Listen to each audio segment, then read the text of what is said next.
Welcome to the After Effects class.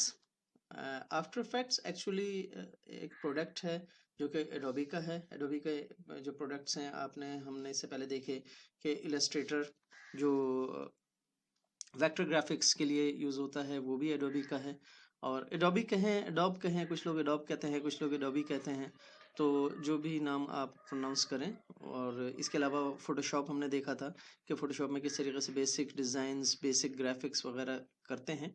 और अब हम जा रहे हैं जो रियल फन है ग्राफिक्स का, यानी मोशन ग्राफिक्स, जिसमें आप देखते हैं कि ये जो ग्राफिक्स आप डिज़ाइन करते हैं और जो फोटोज़ आप क्लिक करते हैं या एडिट करते हैं या बनाते हैं, उनको एनिमेट किस तरीके से किया जाए। और जिस तरीके से आप देखते हैं कि 2D कार्टून्स वगैरह बने हुए होते हैं, कुछ लेसन्स, कुछ लेक्चर्स। अगर आप टीचर हैं और आप कोई लेक्चर बनाना चाह रहे हैं, ट्यूटोरियल बनाना चाह रहे हैं, कोई स्टोरी बनाना चाह रहे हैं बच्चों के लिए, तो हम किस तरीके से ग्राफिक्स को एनिमेट करेंगे। तो आइए देखते हैं। सबसे पहले आज हम ये बिल्कुल बेसिक्स आफ्टर इफेक्ट्स की, और हमने आफ्टर इफेक्ट्स से स्टार्ट किया। आफ्टर इफेक्ट्स के लिए ऑफ कोर्स थोड़ा सा हैवी सॉफ्टवेयर है। आपके पास जो रिसोर्सेज हैं, जो आपके पास कंप्यूटर है, वो थोड़ा सा अच्छी कॉन्फ़िगरेशन का होना चाहिए। अच्छी कॉन्फ़िगरेशन का मतलब ये है कि मिनिमम 8 GB इसकी रैम हो और लॉट ऑफ हार्ड डिस्क हो आपके पास स्पेस के लिए। और अगर आपके पास ग्राफिक कार्ड लगा हुआ है तो बहुत अच्छा है। अदरवाइज आप वैसे तो आफ्टर इफेक्ट्स में छोटी छोटी कंपोजिशंस बनती हैं और छोटी छोटी वीडियोस बनती हैं, लेकिन स्टिल जब आप उनको रेंडर करने जाएंगे, यानी सेव करने के लिए जाएंगे, एडिटिंग में इस्तेमाल करने के लिए, तो आपको पता चलेगा कि वो कितने बड़े साइज की फाइल्स जनरेट करता है।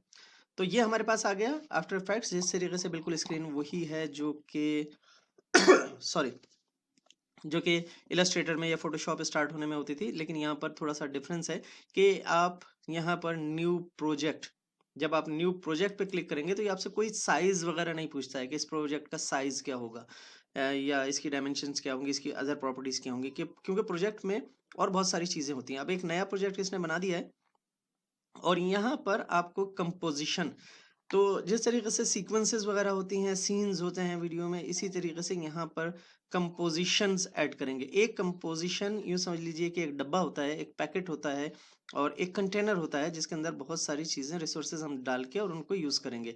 जैसे उनमें वो ऑडियो हो सकती है, उसके अंदर पिक्चर्स हो सकती हैं, उसके अंदर ग्राफिक्स हो सकती हैं, उसके अंदर दूसरी वीडियोज़ हो सकती हैं।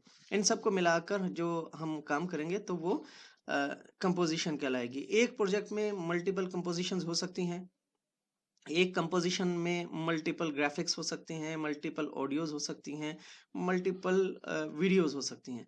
तो ये जब आप आहिस्ता आहिस्ता आगे बढ़ेंगे तो आपको पता चल जाएगा। जिस जिस वक्त जिसका यूज़ होगा तो ज़्यादा सिर्फ सुनने में आपको जो है वो समझ में नहीं आएगा। तो हम यहाँ पर एक न्यू कंपोजिशन बनाएंगे और जैसे ही हम न्यू कंपोजिशन बनाएंगे तो अब ये आपसे उसकी प्रॉपर्टीज पूछ रहा है कि किस साइज की आपने बनानी है। ये हमारे पास प्रीसेट्स मौजूद हैं।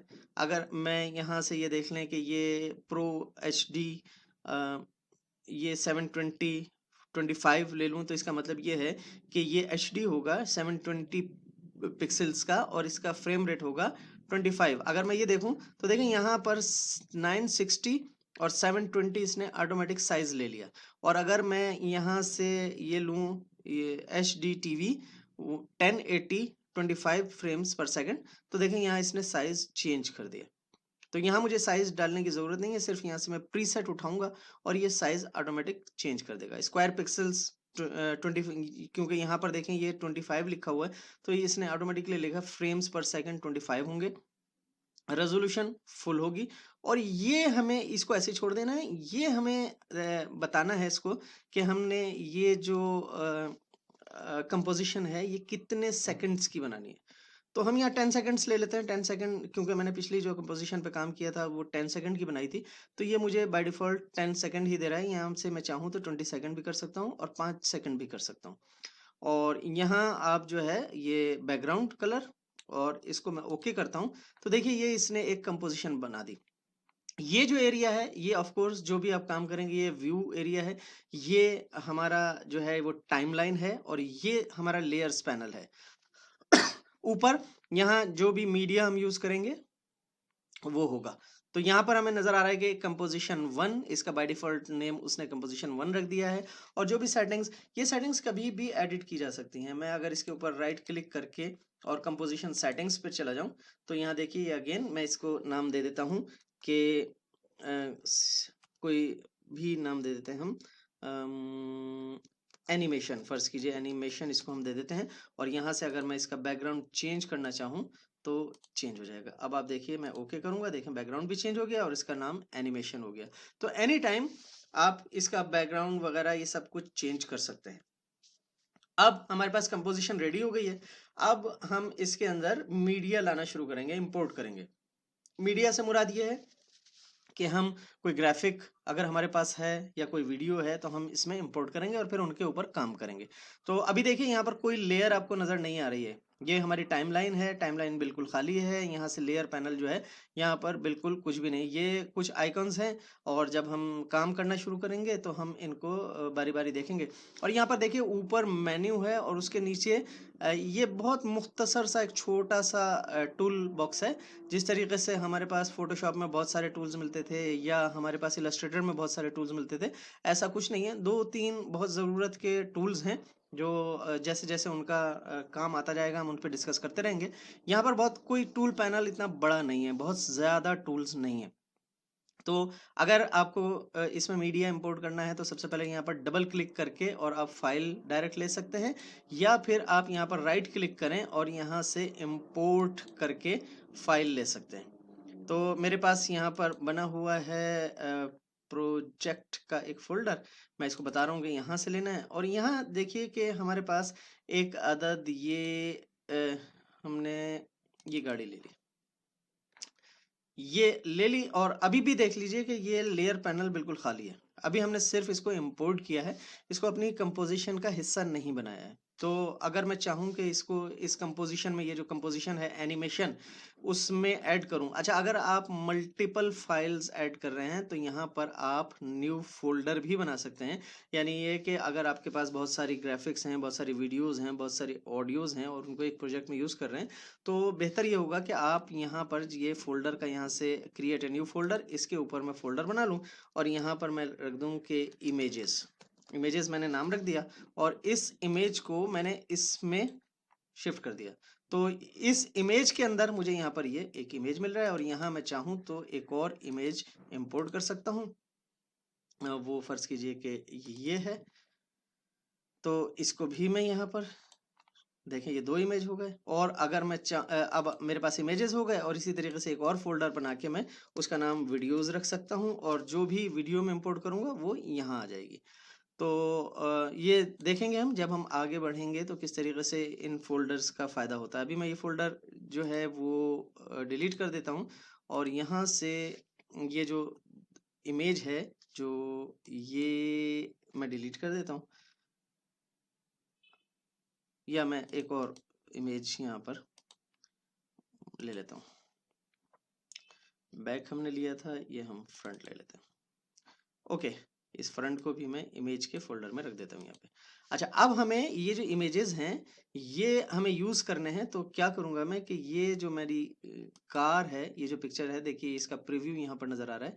इसको मैं इस एनिमेशन कंपोजिशन का हिस्सा बनाने के लिए डायरेक्ट इसको उठा के यहाँ पर रख सकता हूँ, या फिर मैं ये कर सकता हूँ कि इसको उठाकर मैं यहाँ पर लेयर पर डायरेक्ट मैं छोड़ दूँ। और ये देखिए ये यहाँ पर आ गई। और ये देखिए इसका सिर्फ और सिर्फ फर्क ये है कि अगर मैंने इसको उठा के यहाँ ड्रैग किया तो ये बिल्कुल हमारी जो वो जो कंपोजिशन है, एनिमेशन, उसके बिल्कुल सेंटर में आई है। और उसके बाद मैं इसको कहीं भी ड्रैग कर सकता हूँ। ये मैंने क्लिक किया और यहाँ से ड्रैग कर लिया। अब हम देखते हैं कि इसको हम पहली एनिमेशन हम बनाते हैं कि सबसे पहली एनिमेशन। यहाँ आप देख रहे हैं कि ये जो हमारे पास ये जो लेयर है, इस लेयर पर यहाँ पर एक आई बनी हुई है और आप यकीनन समझ गए होंगे कि अगर मैं इस पर क्लिक करूंगा तो ये इनविजिबल हो जाएगी, यानी हाइड हो गई। बिल्कुल उसी तरीके से जैसे हम फोटोशॉप पे देखा था या हमने इलस्ट्रेटर पे देखा था। तो ये यहाँ पर विजिबल हो गई। उसके आगे यहाँ पर देखें, अगर हम चाहें तो इसको लॉक कर सकते हैं, यानी अब इस पे कोई काम जो है हम नहीं कर सकेंगे। और यहाँ आपको एक छोटा सा एरो नजर आ रहा है, इसके ऊपर क्लिक करेंगे तो यहाँ ट्रांसफॉर्म हमें दिख रहा है। ये ट्रांसफॉर्म के ऊपर मजीद जब हम क्लिक करेंगे तो यहाँ हमें कुछ वैल्यूज नजर आ रही हैं, ये सारी वैल्यूज नजर आ रही हैं।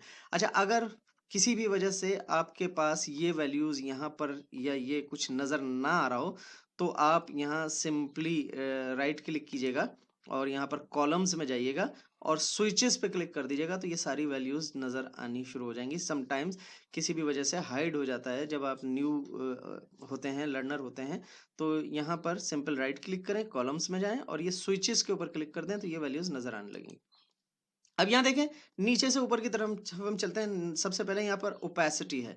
अगर मैं इसकी ओपेसिटी को 100% से थोड़ा सा, अगर मैं यहाँ से क्लिक करके लेफ्ट साइड पे जाऊंगा तो देखें ओपेसिटी कम हो रही है। जैसे ही ओपेसिटी कम हो रही है ये देखिए ये इनविजिबिलिटी की तरफ जा रहा है। और अगर मैं इसकी ओपेसिटी बिल्कुल 0 कर दूंगा तो ये नजर आनी बंद हो जाएगी।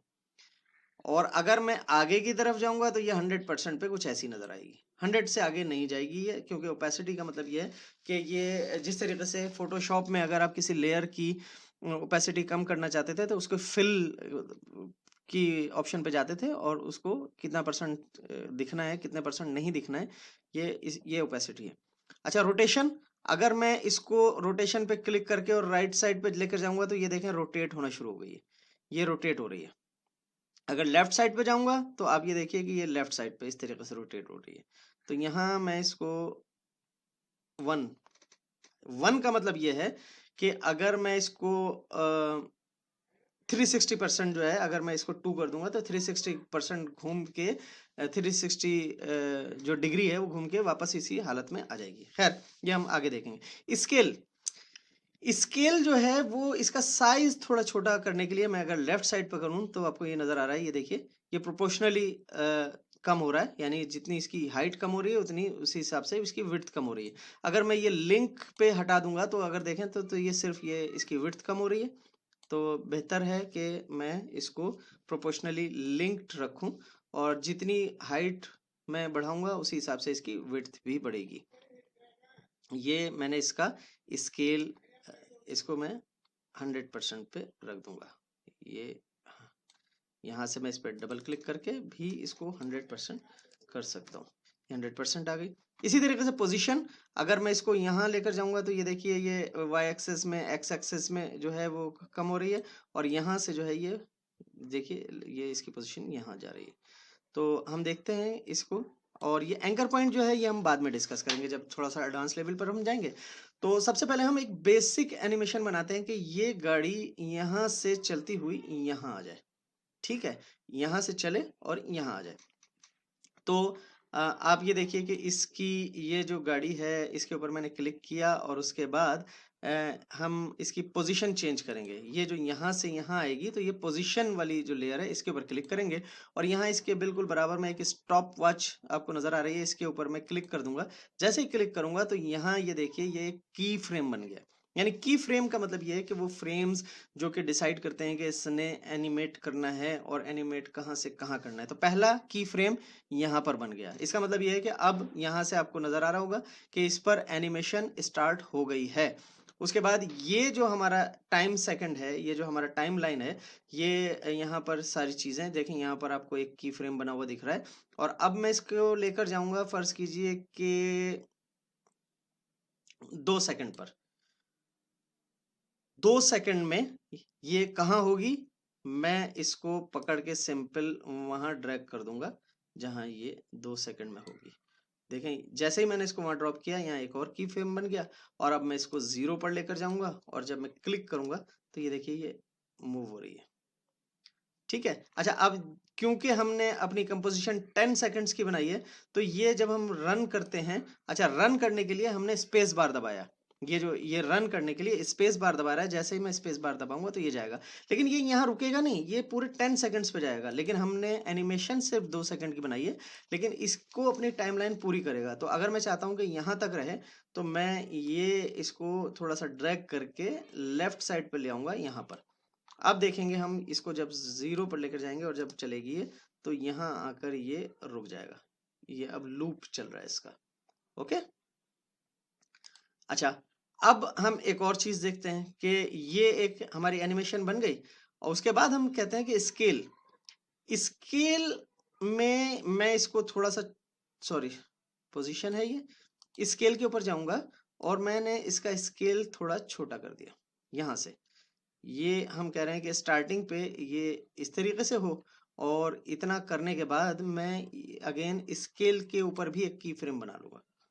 और ये अब मुझे उसी पॉइंट तक लेकर जाना है जिस पॉइंट पे मैंने पहले एनिमेशन बनाई थी। तो उसका तरीका ये है कि ये पोजीशन वाली जो की फ्रेम था, मैंने इसके ऊपर एरो बना हुआ है, जैसे मैं इस पर क्लिक करूंगा तो ये यहाँ एग्जैक्ट यहाँ पहुंच जाएगा। और यहाँ पर मैं इसकी जो साइज है, जो स्केल है, वो मैं बढ़ा देता हूँ कि इतना हो जाए। यहाँ पहुँचने के बाद देखें यहाँ भी ऑटोमेटिक एक की फ्रेम बन गया। और अब जब मैं इसको दोबारा चलाऊंगा तो अब ये देखिए पोजीशन भी चेंज होगी, उसके साथ ही इसका साइज भी बड़ा हो रहा है। ठीक है, तो इसमें सिंपल हुआ कुछ नहीं, हुआ ये कि स्टार्टिंग पॉइंट पे, यानी जब ये कर्सर यहाँ पर था, स्टार्टिंग पॉइंट पर ये इसका जो स्केल था वो 35% था, और एंड पर यानी 2 सेकंड पर पहुंचने के बाद इसका साइज जो है वो 94 हो गया, परसेंट हो गया।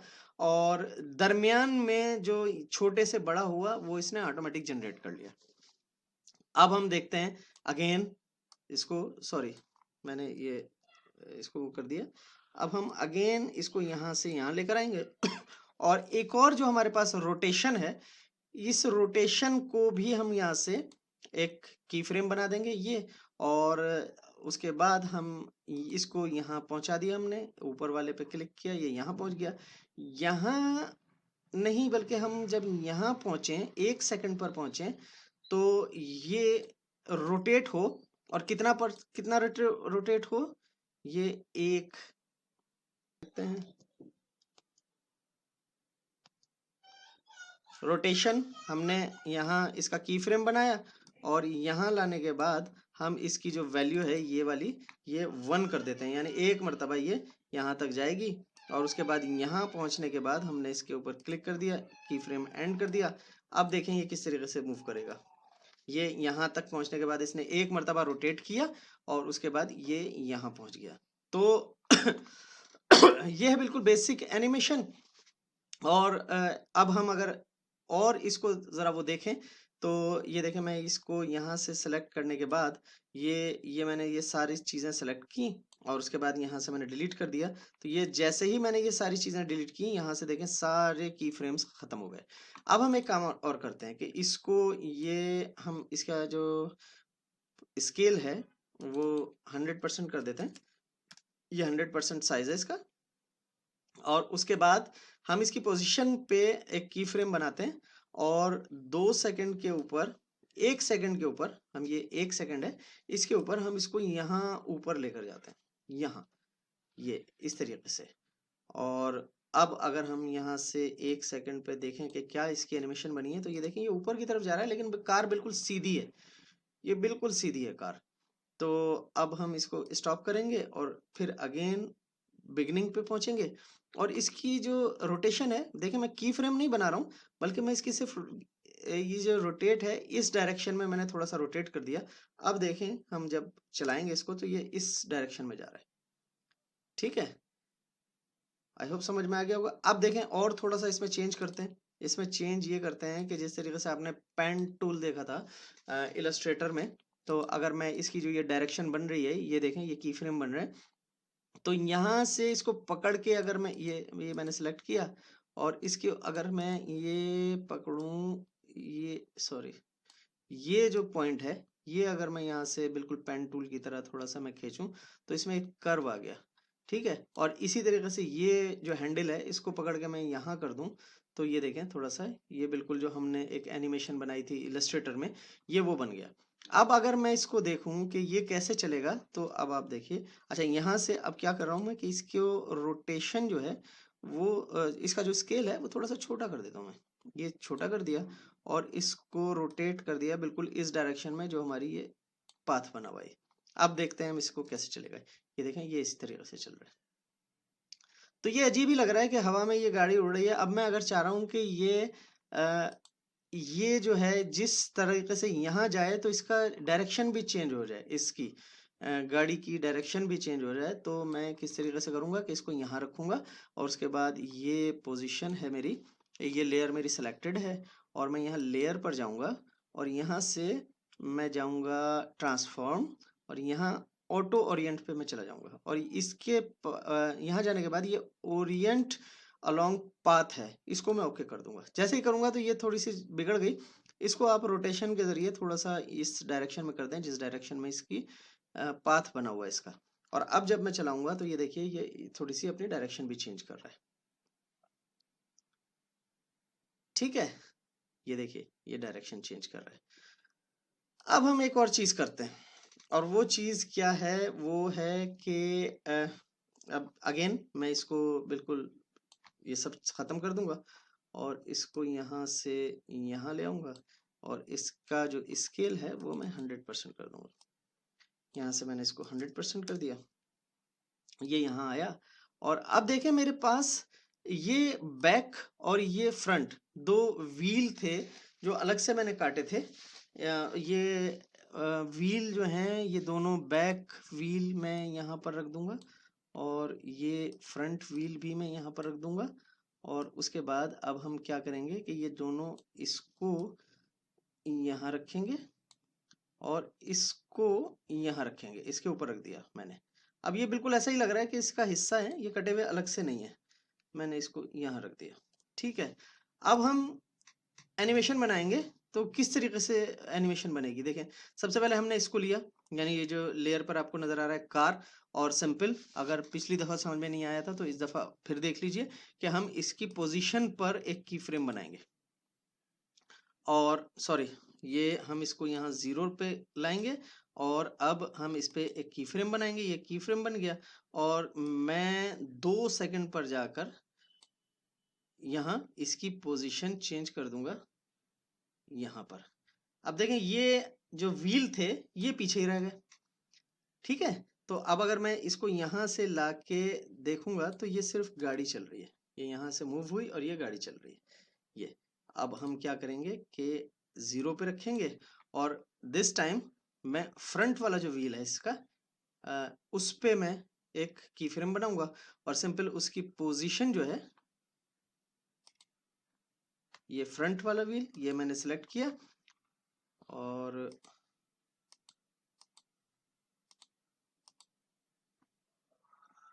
इस पे मैं जाके फ्रंट वाले पे मैं ये देखें इसमें भी अगेन ट्रांसफॉर्म, ये ट्रांसफॉर्म और यहां से इसकी पोजीशन के ऊपर मैंने एक की फ्रेम बना दिया और उसके बाद जब मैं यहां जाऊंगा 2 सेकंड पे तो 2 सेकंड पे देखिए कि ये गाड़ी यहां है, तो अब मैं इसको भी उठाकर 2 सेकंड पर बिल्कुल ये जो इसका व्हील है मैंने उस पर सेट कर दिया, ये भी यहाँ जाएगा। अब तो इसको थोड़ा सा मैं कीबोर्ड से सेट कर देता हूँ, ये आ गया। फिर उसके बाद अब हम क्या करेंगे कि अब हम बैक वाले व्हील पर आएंगे और बैक वाला व्हील कहाँ है ये देखें। अब बैक वाले पे जब हम आएंगे तो इसकी ट्रांसफॉर्म हमें यहाँ से ऑन करनी पड़ेगी और उसके बाद अगेन इसमें पोजीशन पे मैंने की फ्रेम बनाया और 2 सेकंड पे जब मैं जाऊंगा तो 2 सेकंड पे ये दोनों चीजें यहाँ हैं, तो मैं इसको उठा के इसकी पोजीशन पर यहाँ रख दूंगा। ठीक, ये अब देखें हम चलाते हैं तो किस तरीके से चलेगा ये। अब ये दोनों साथ जा रहे हैं लेकिन इसके व्हील घूम नहीं रहे हैं। ठीक है, तो अब घुमाने के लिए हम क्या करेंगे कि अगेन हम क्या करेंगे कि फ्रंट वाले पे जाएंगे, यहाँ ट्रांसफॉर्म जाएंगे और इसको रोटेशन पे एक की फ्रेम लगाएंगे और यहाँ जाने के बाद ये जब यहाँ आए तो इस पर एक मर्तबा ये घूम जाए, एक मर्तबा यानी एक मर्तबा 360 डिग्री घूमे, ये आ गया। और फिर उसके बाद हम क्या करेंगे कि इसको बंद करेंगे यहाँ से और हम बैक वाले व्हील पर जाएंगे। यहाँ पर भी रोटेशन पर हमने की फ्रेम बनाया और जब हम यहाँ पहुंचे 2 सेकंड पर तो हम इसको एक मर्तबा घुमाएंगे, एक मर्तबा। और अब जब हम इसको चलाएंगे तो आप ये देखिए कि ये व्हील घूमते हुए नजर आ रहे हैं आपको। ठीक है, तो आप इसको अपने तौर पर ट्राई कीजिएगा कि ये किस तरीके से है और कोई चीज़ समझ में नहीं आई है तो आप कमेंट कर सकते हैं, आप मैसेज कर सकते हैं। सारी चीज़ें जो है इसको एक मर्तबा और देख लीजिए वीडियो को।